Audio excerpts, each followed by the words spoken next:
On May 9, 2022, a nationwide manhunt ended when authorities caught up with corrections official Vicky White and the prisoner she had helped escape, Casey White. Moments before taking her own life, Vicky White made this 911 call.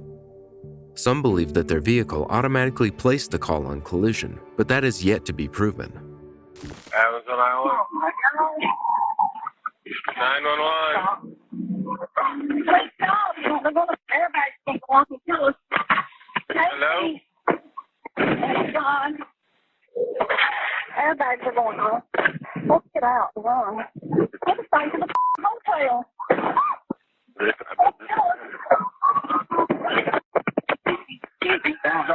Hello?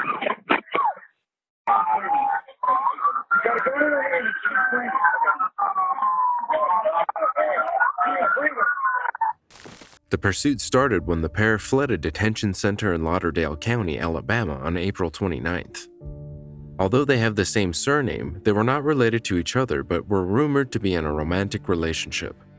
The timeline leading up to this starts in 2015 when Casey White went on a crime spree, including a home invasion, carjacking, and a police chase. A year later, he was indicted on 15 counts and later convicted on 7 of those counts in 2019. Among them were attempted murder and robbery. Casey was sentenced to serve 75 years in prison. At the beginning of 2020, while Casey was serving out his sentence at the William E. Donaldson Correction Facility in Jefferson County, Alabama, he allegedly confessed to the 2015 stabbing death of 59-year-old Connie Ridgway in Lauderdale County. He was then charged with 2 counts of capital murder and brought to the Lauderdale County's detention center in October 2020 to be arraigned. However, Casey pleaded not guilty. At this jail, he came into contact with Vicky White, who was working as the Assistant Director of Corrections for Lauderdale County. Authorities learned that Casey White had planned to escape the jail and take a hostage at one stage. The sheriff said, "We shook him down and we did find a shank in his possession. A shank is a prison knife, and we retrieved that. We immediately had him shipped back to the Department of Corrections." Casey and Vicky remained in touch via phone over the next 2 years. In February 2022, 38-year-old Casey was taken back to the Lauderdale Detention Center for further court hearings in the murder case. This was when he and 56-year-old Vicky formed a special relationship. The sheriff said the woman gave the inmate extra food and special privileges.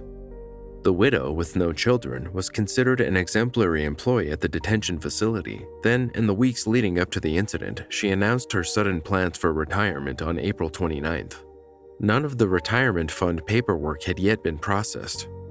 On April 18th, Vicky sold her home for $95,550, well below half of the market value.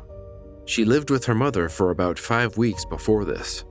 The employee additionally took out money from multiple banks, went shopping for men's clothes at a local department store, shopped in an adult store, and purchased an orange 2007 Ford Edge vehicle, allegedly using a false name.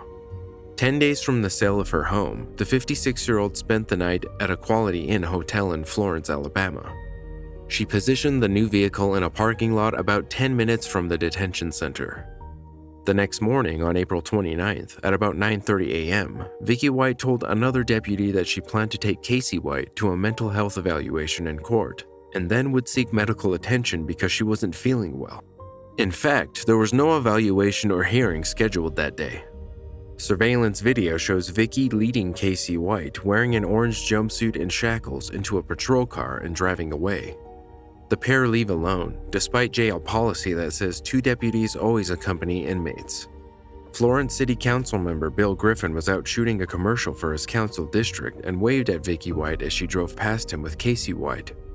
She drove the patrol car from the detention center to a nearby shopping center parking lot and left it there, swapping it out for the Ford Edge. The patrol car was later found abandoned in the parking lot about an hour and a half later by someone on a lunch break.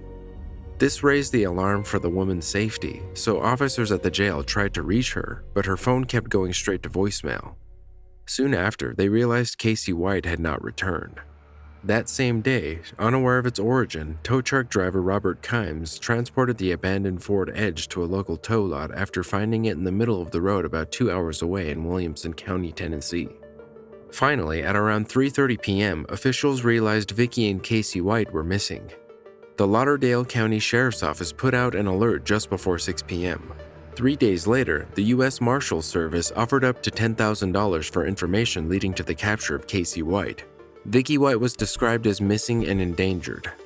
On May 2nd, 4 days after, a warrant was issued for Vicky White, charging her with permitting or facilitating an escape in the first degree. Video footage captured Vicky White driving the patrol car straight from the detention center to the parking lot, making no stops in between, indicating that there was planning involved. By the 5th day, the Marshals Service released images of the orange Ford Edge that the fugitives were last seen driving, along with descriptions of the pair. Casey White was described as 6'9" and about 330 pounds, and Vicky White was described as 5'5" and about 145 pounds. The Marshals then added a $5,000 reward for information leading to Vicky White's capture. The public was cautioned not to approach them as the subjects should be considered dangerous and may be armed with an AR-15 rifle and a shotgun. Meanwhile, Casey and Vicky White drove a Ford F-150 to a car wash about 175 miles north of Williamson County, Tennessee, their last known location, to Evansville, Indiana, and left the vehicle on the premises. According to authorities, they switched into a Cadillac vehicle and drove away.